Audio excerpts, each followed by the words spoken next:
ये कथा आधारित है विशाखदत्त रचित नाटक देवी चंद्रगुप्तम से।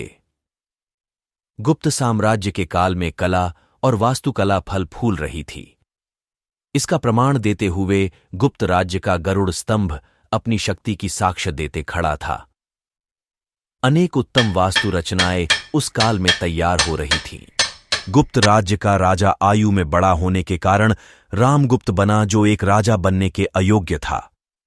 रामगुप्त हर समय भोग विलास में ही रहता था।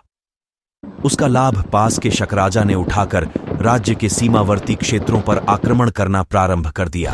अनेक गांव जला दिए जाने लगे। उस कारण प्रजा को बहुत हानि का सामना करना पड़ रहा था।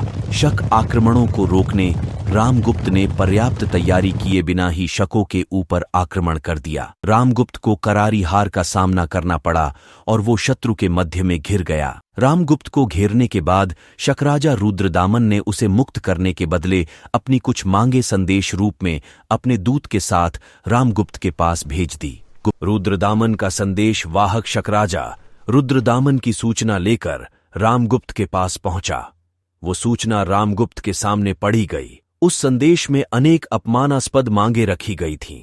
रामगुप्त को अपनी मुक्ति के बदले उसकी पत्नी महारानी ध्रुवा देवी को शकराज रुद्रदामन को सौंपना था।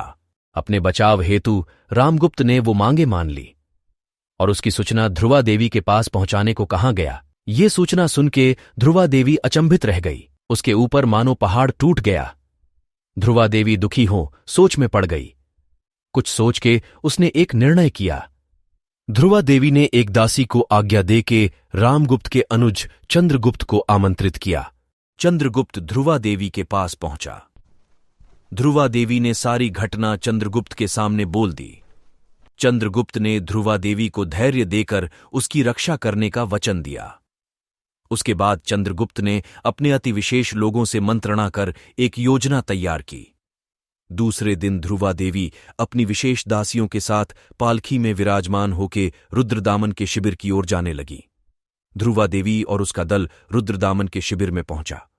ध्रुवा देवी अपने ऊपर घूंघट ओढ़ के रुद्रदामन के पास पहुंची।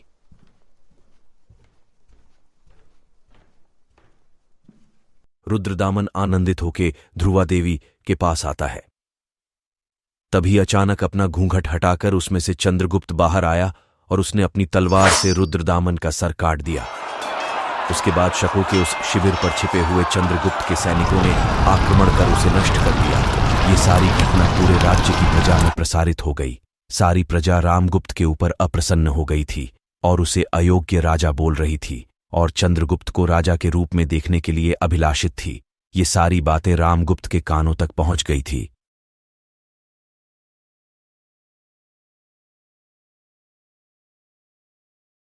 एक दिन कोई हत्यारा चंद्रगुप्त के शयन कक्ष की ओर बढ़ रहा था, लेकिन सावधान चंद्रगुप्त ने उसे ही मार दिया और वो हत्यारा कोई और नहीं रामगुप्त ही था। इस सारे घटनाक्रम के बाद गुप्त राज्य का दायित्व चंद्रगुप्त के पास आ गया और चंद्रगुप्त का राज्याभिषेक होकर वो राजा बन गया।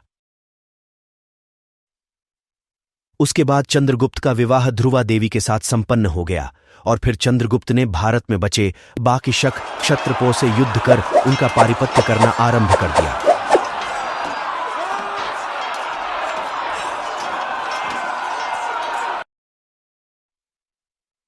चंद्रगुप्त द्वितीय ने गुप्त राज्य को साम्राज्य में परिवर्तित कर भारत की प्रजा को भय मुक्त और सुखी बनाया।